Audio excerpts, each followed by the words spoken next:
एक पानी की बोतल ग्राउंड के बीच में जाके रखता हूं। फिर धीरे धीरे जॉगिंग करके स्टार्टिंग पॉइंट तक जाता हूं। शुरू में ये टांगे भी थोड़ी मसाज मांगती हैं, तो पहले वाले राउंड में इनके साथ बहुत प्यार से पेश आता हूं। रात की सारी सुस्ती उठते ही नहीं भाग सकती, उसको धीरे धीरे करके भगाना पड़ता है। स्पीड एकदम से नहीं बढ़ाई जा सकती। गाड़ी को शुरू में पहले गियर में ही उठाना पड़ता है। धीरे धीरे इंजन रवा होता है, धीरे धीरे ही अपनी स्पीड पकड़ पाएगा और अपनी सांसों को संभाल के रखूंगा, तभी तो ये दिल मेरे कदमों की ताल पे धड़क पाएगा। कमर सीधी, सीना चौड़ा, कंधे पीछे और अपने सर को उठाकर भागता हूं। पहले राउंड में ध्यान किसी और चीज पे नहीं, बस अपने पोस्चर पे बना के भागता हूं, क्योंकि भागना पहले एक ड्यूटी है। उस ड्यूटी को सही तरह निभाएंगे तो देखने वाले को यह कला लगने लगती है। दूसरे राउंड में आते आते फिर मेरी स्पीड भी धीरे धीरे बढ़ने लगती है। 3 कदम में एक सांस या 4 कदम में एक बार। सांस लेने में बस कंजूसी नहीं करनी चाहिए। भागते टाइम पानी से भी ज्यादा हमें सांसों की रिस्पेक्ट करनी चाहिए। नाक से लूं या मुंह से, यह सवाल किसी के भी दिमाग में आ सकता है। सांस तो यार खुल के लेनी चाहिए। इसको तो एक साथ दोनों से भी लिया जा सकता है और लेना भी चाहिए, क्योंकि सांस पैरों तक ऑक्सीजन पहुंचाती है और उसको लिमिट करके रख देने से तो पैर जाम होने लगते हैं। इसीलिए भागने वाले अपने कदमों से ज्यादा अपनी सांसों का ध्यान रखते हैं। फिर धीरे धीरे राउंड्स की गिनती खत्म। ये टांगे खच्चक खच्चक उस ट्रैक पे अपने निशान छोड़ती चली जाती है और ये जंग धीरे धीरे पैरों से, सांसों से खत्म होकर उस वक्त से शुरू हो जाती है। शुरू में हमेशा धीरे धीरे भागकर वार्म अप करता हूं, बाद में धीरे धीरे अपनी स्पीड को बढ़ाया करता हूं। वक्त को हराना मुश्किल तो होता है, मगर अक्सर उसको पीछे से आकर मैं हराया करता हूं। भागने का मजा हमें पहले राउंड में नहीं लेना, भागने के मजे को हमें आखिरी राउंड तक लेकर जाना है, क्योंकि स्टार्टिंग लाइन पे तो खड़े होकर सारे एथलीट्स जोश में होते हैं। हमें उस जोश को वहां उस फिनिशिंग लाइन तक लेकर जाना है।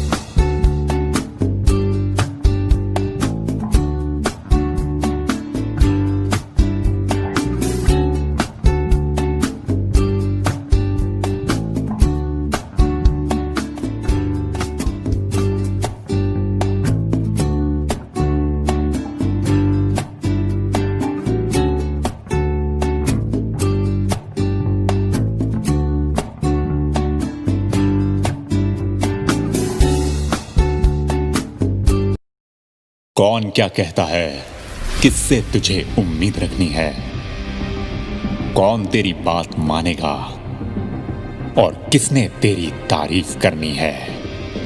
इन सब बातों का क्या अचार डालेगा। तैयार हो, बाहर निकल अपनी मंजिल पे पहुंचने के लिए दोस्त। हमें मेहनत बहुत जोरदार करनी है। अपने इन थकीले पैरों को उठा, चला अपने हाथ अपने अंदर के उस जानवर को जगा। तेरे हाथ और पैरों का जो असली काम है, इनको उस असली काम में लगा। भूख आजकल बस खाने की लगती है क्या? हमें अपनी मंजिल पे पहुंचने की भूख का इलाज करना है। ये छोटी मोटी पेट पूजाओं से क्या होगा? हमें तो वही पुराना महामृत्युंजय जाप करना है। और बस यूं ही जिंदा रहकर कहां जाएगा? आप मर के देख, थोड़ा इस जहर को पी के देख।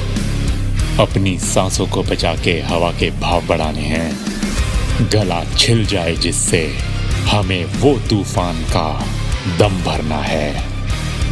दिखा दे पैर फौलाद है तेरे, इस नीचे से निकलती जमीन को भी उनकी दहशत होनी चाहिए। इन छोटे मोटे टीलों पे चढ़ के क्या होगा? हमें तो उस खतरनाक चोटी को फतेह करना है। गिरने से तेरे घुटनों से अगर खून नहीं निकला तो तेरी रफ्तार समझ ले एकदम रद्दी है। गिरे तो खून की गंगाएं बह जानी चाहिए तेरे पैरों से। हमें ऐसा खूंखार वो डमरू वाला तांडव करना है। रुकेंगे आज तेरे दुश्मन, तेरी तो बस मंजिल पे पहुंचने वाली वो राजधानी होनी चाहिए। बहुत हो गया ये हंसने और रोने का खेल, अब तो बस आर या पार वाली कहानी होनी चाहिए। और किस चीज की कमी है तेरे पास? हाथ हैं, पैर हैं, सीने में आती जाती सांस, एक कभी ना रुकने वाला धड़कता दिल है। कमी हो सकती है तो बस जोश की, पागलपन की, जज्बे और जुनून की। और अगर ये सब नहीं तेरे पास तो बूढ़े भी तेरे से आगे निकलने लगेंगे। क्योंकि अगर हो तो बस एक शेर जैसी जवानी होनी चाहिए। तेरी ये रेस खुद तुझसे है, तुझे खुद को ही बुरी तरह से हराना है। तुझे खुद को हरा हरा के इतना आगे निकल जाना है कि जब पीछे मुड़ के देखे तो थकान, आलस जैसी बातें तेरे लिए बहुत पुरानी हो जानी चाहिए। क्योंकि भागना है क्या, एक जंग ही तो है। रुक के बैठ जाने और चलते जाने के बीच कभी न रुकने वाली जंग। पर तेरे पैरों की तलवार उस रुक के बैठ जाने की ओर हर बार उठ उठ कर आती रहनी चाहिए।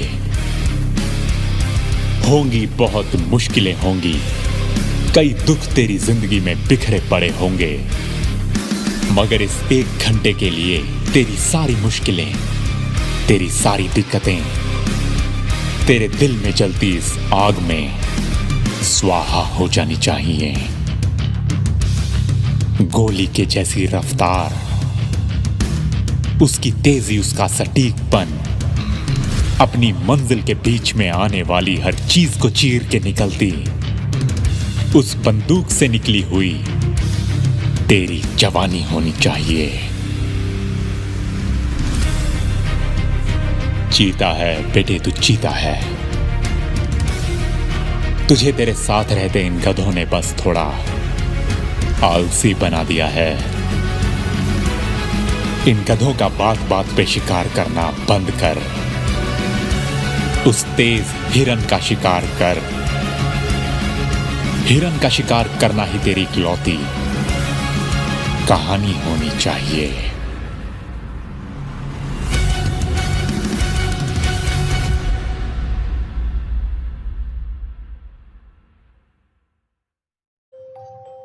हेलो फ्रेंड्स, आपका स्वागत है fitness master academy of health and fitness science में।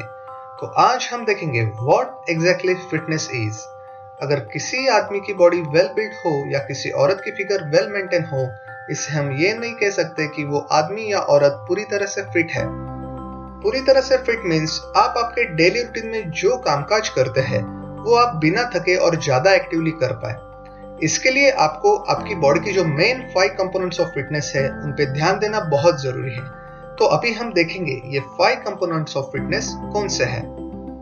नंबर 1, कार्डियोवास्कुलर एंड्योरेंस यानी हृदय की मजबूती। अगर आसान शब्दों में बोले तो हमारी जो डे टू डे एक्टिविटीज रहती है, जैसे कि चलना, सीढ़ियां चढ़ना, जरूरी काम के लिए भागदौड़ करना, आपातकालीन स्थिति में भागना, इन सब में हमें बहुत अच्छा स्टैमिना तो लगता है। तो ये स्टैमिना हम पा सकते हैं by doing regular aerobic training, जैसे कि ब्रिस्क वॉकिंग यानी तेज चलना, स्पॉट जॉगिंग यानी जगह पे दौड़ना, रनिंग यानी तेज भागना, cycling and swimming. Number 2, muscular strength यानी मांसपेशियों की शक्ति। दिन भर में जो भी हम कामकाज करते हैं, जैसे कि कुछ भारी चीजें उठाना, किसी भी वस्तु को ढकेलना या खींचना, भारी दरवाजा खोलना या बंद करना इत्यादि, तो ये सब चीजें करने के लिए हमें जो मांसपेशियों की ताकत लगती है, वो ताकत हम रेगुलर वेट ट्रेनिंग या बॉडी वेट एक्सरसाइज करके पा सकते हैं। नंबर 3, मस्कुलर एंड्योरेंस यानी मांसपेशियों की मजबूती।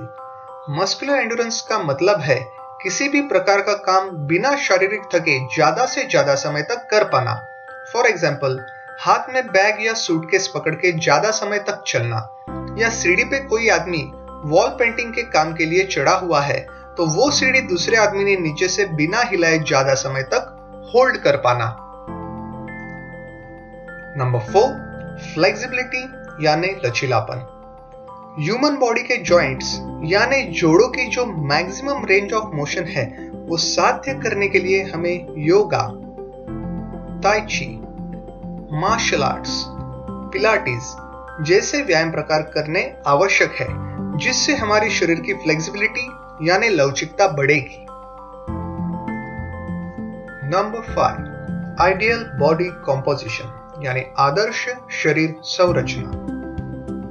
आजकल के जीवन में मोटापे की जगह एक पतला और फिट शरीर होना बहुत जरूरी है, जो कि हम ये साध्य कर सकते हैं रेगुलर एक्सरसाइज और संतुलित आहार से। फिट रहने के लिए AHA यानी अमेरिकन हार्ट एसोसिएशन, जो वर्ल्ड की सबसे एडवांस हृदय संस्था है, उन्होंने कहा है हर आदमी या औरत ने दिन में कम से कम 30 मिनट तेज चलना चाहिए, जिससे आपकी सेहत दिन ब दिन अच्छी होती जाएगी। इसके साथ साथ आप resistance training, weight training, flexibility training add करेंगे तो इससे आपको फैट लॉस यानी मोटापा कम होने में आसानी होगी। अभी हम डिस्कस करेंगे बेनिफिट्स ऑफ एक्सरसाइज यानी व्यायाम के लाभ। नंबर 1, नियमित व्यायाम दिल की बीमारी को रोकने में मदद करता है, जैसे कि स्ट्रोक, हाई ब्लड प्रेशर इत्यादि। नंबर 2, नियमित व्यायाम करने से मोटापा कम होता है और टाइप 2 डायबिटीज नियंत्रण में रहता है। नंबर 3, नियमित व्यायाम करने से मांसपेशियों की ताकत, कार्यक्षमता, लवचिकता बढ़ती है। नियमित व्यायाम पीठ दर्द, कमर दर्द को रोक सकता है। Number 4, osteoporosis. अभी यह ऑस्टियोपोरोसिस क्या है? बढ़ती उम्र के साथ साथ शरीर की हड्डियों का कैल्शियम कम हो जाता है, जिससे हड्डियां कमजोर होती है। रेगुलर वेट ट्रेनिंग से हड्डियां मजबूत होती है, इसलिए आप कोई भी उम्र में हो, हल्की वेट ट्रेनिंग एक्सरसाइज आपको करनी ही करनी है। यह हमेशा आप ध्यान में रखें। नंबर 5, नियमित व्यायाम करने से कॉर्टिसोल नाम के जो स्ट्रेस हार्मोन है वो मुक्त होते हैं, जिससे आपका मूड पूरे दिन अच्छा रहता है। नियमित व्यायाम से हमारी चिंता, तनाव, थकान सब दूर हो जाते हैं। इसलिए हर रोज हफ्ते में 5 से 7 दिन 30 से 60 मिनट तक अलग अलग प्रकार के व्यायाम प्रकार करने बहुत जरूरी है। तो दोस्तों, आज के वीडियो में आपने सीखा What exactly fitness is and benefits of fitness, यानी व्यायाम क्या है और व्यायाम